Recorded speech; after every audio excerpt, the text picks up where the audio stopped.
নমস্কার, আমি শ্রীমান্তিকা। আমি আজকে আবার এক ধরনের রান্না নিয়ে চলে এসেছি। আজকে রান্না করে দেখাবো চিংড়ি মাছ দিয়ে লাউ শাক।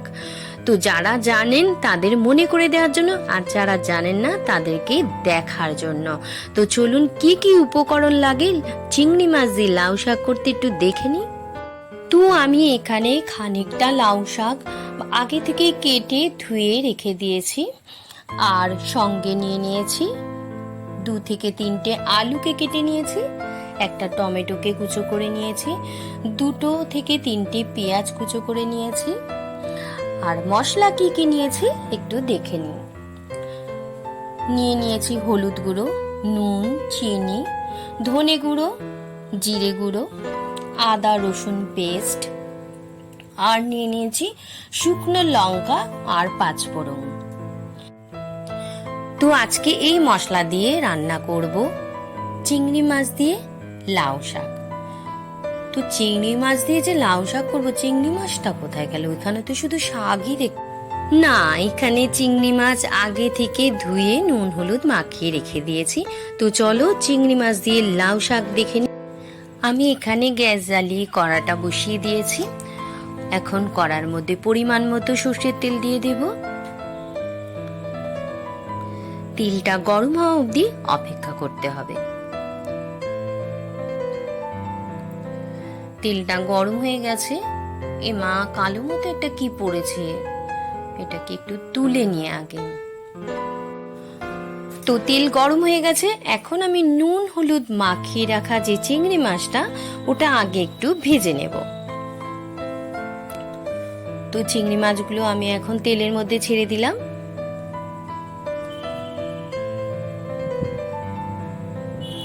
চিংড়ি মাছগুলো হালকা করে একটু লাল লাল করে ভেজে নেব।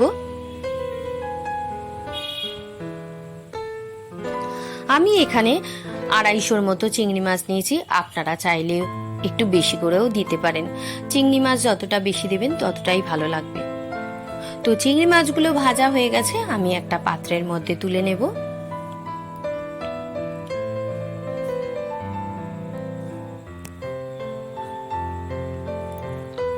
চিংড়ি মাছগুলো পাত্রের মধ্যে তোলা হয়ে গেছে। চিংড়ি মাছ ভেজে নেওয়া তেলটার মধ্যে এখন দিয়ে দেব 1/2 চামচের মতো 5 ফোড়ন আর 2 থেকে 3টে শুকনো লঙ্কা। 5 ফোড়ন আর শুকনো লঙ্কাটাকে একটু হালকা করে ভেজে নেব। শুকনো লঙ্কা আর 5 ফোড়ন ভাজা হয়ে গেছে। এখন আমি দিয়ে দেব এর মধ্যে কেটে রাখা পেঁয়াজগুলো।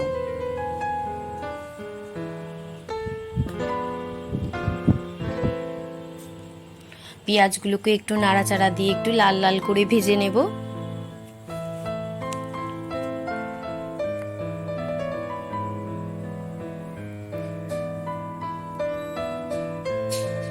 এরপরে দিয়ে দেব স্বাদ মতন নুন আর স্বাদ মতন চিনি। আগেও বলেছি, নুন আর চিনি দিয়ে পেঁয়াজ ভাজলে পেঁয়াজের কালারটা খুব সুন্দর হয়, আর তরকারির কালারটাও খুব সুন্দর আসে। তো পেঁয়াজগুলো লাল লাল করে ভাজা হয়ে গেছে। এখন আমি এর মধ্যে দিয়ে দেব কেটে রাখা আলুগুলো।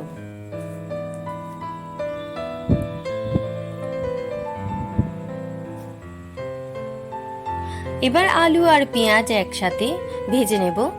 আলু আর পেঁয়াজ ভাজলেও একটা খুব সুন্দর খেতে লাগে, আর টেস্টটাও খুব ভালো হবে।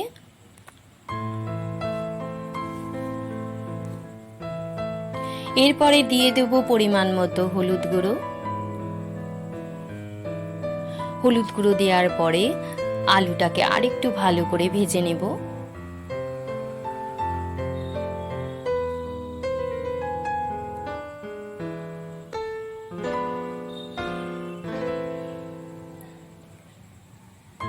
এরপরে দিয়ে দেব 1 চামচের মতো রসুন বাটা, 1/2 চামচের মতো আদা বাটা। রসুন আর আদা বাটা দেওয়ার পরেও খানিকক্ষণ ভেজে নেব। এরপরে দিয়ে দেব কেটে রাখা টমেটো।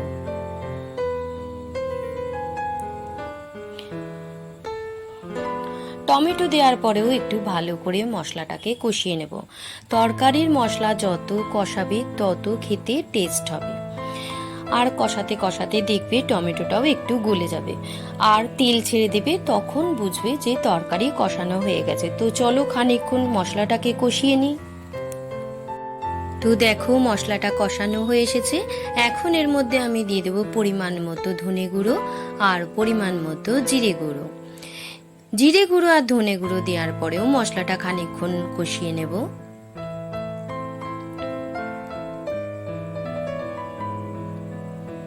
এরপরে দিয়ে দেব বাকি চিনি আর বাকি নুনটা। আমি এখানে সব মশলাগুলোই মাপ মতো নিয়েছি, কিন্তু একটু আগে চিনিটা অল্প করে দিয়েছিলাম পেঁয়াজগুলো ভাজার জন্য।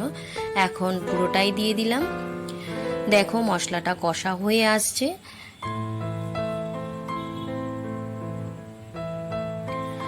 খুব সুন্দর একটা গন্ধ ছাড়ছে মশলা কষানো হয়ে গেলে এরকম একটা গন্ধ ছাড়বে আর তেলটাও ছেড়ে দেবে। এখন আমি ভেজে রাখা চিংড়ি মাছটা দিয়ে দিলাম। চিংড়ি মাছ দেওয়ার পরে আরো খানিকক্ষণ কষিয়ে নেব। যতক্ষণ না তেল ছাড়বে ততক্ষণ আমাদেরকে কষিয়ে যেতে হবে। দেখো আস্তে আস্তে তেল ছাড়তে শুরু করে দিয়েছে আর এবার তো আরো সুন্দর একটা গন্ধ বেরোচ্ছে।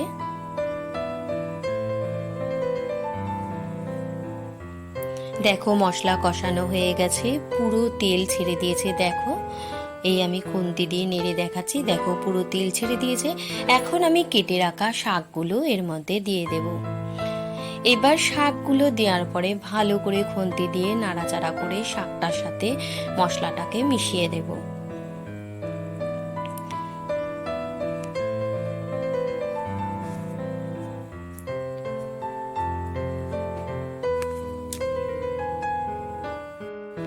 দেখো শাকটা কষানো হয়ে গেছে, ভালো করে মিশিয়ে দিয়েছি। এখন আমি একটা থালা দিয়ে ঢাকা দিয়ে দেব 10 মিনিটের জন্য। যতক্ষণ না শাকটা সিদ্ধ হয় ততক্ষণ ঢাকা দিয়ে দেব। তো চলো 10 মিনিট বাদে ফিরে আসছি। তো এখানে আমি থালাটা খোলা দেখাতে ভুলে গেছি। তো দেখো শাকটা মোটামুটি সিদ্ধ হয়ে গেছে। তো আমি ভালো করে নাড়াচাড়া দিয়ে আরও 2 মিনিটের জন্য থালা ঢাকা দিয়ে দেব, কারণ শাকটা একটু ভালো করে সিদ্ধ না হলে খেতে ভালো লাগবে না। তো চলো আবার 2 মিনিট বাদে ফিরে আসছি। তো আমার রেডি হয়ে গেছে চিংড়ি মাছ দিয়ে লাউ শাক। আমি একটা পাত্রের মধ্যে নামিয়ে নিয়েছি। তো কেমন রান্নাটা লাগলো আপনারা অতি অবশ্যই কমেন্ট করে জানাবেন, ভালো লাগলেও জানাবেন, খারাপ লাগলেও জানাবেন। তো যেতে যেতে আমার চ্যানেলটাকে সাবস্ক্রাইব, লাইক, শেয়ার করতে ভুলবেন না। তো আজ আসি, আপনারা ভালো থাকবেন, সুস্থ থাকবেন।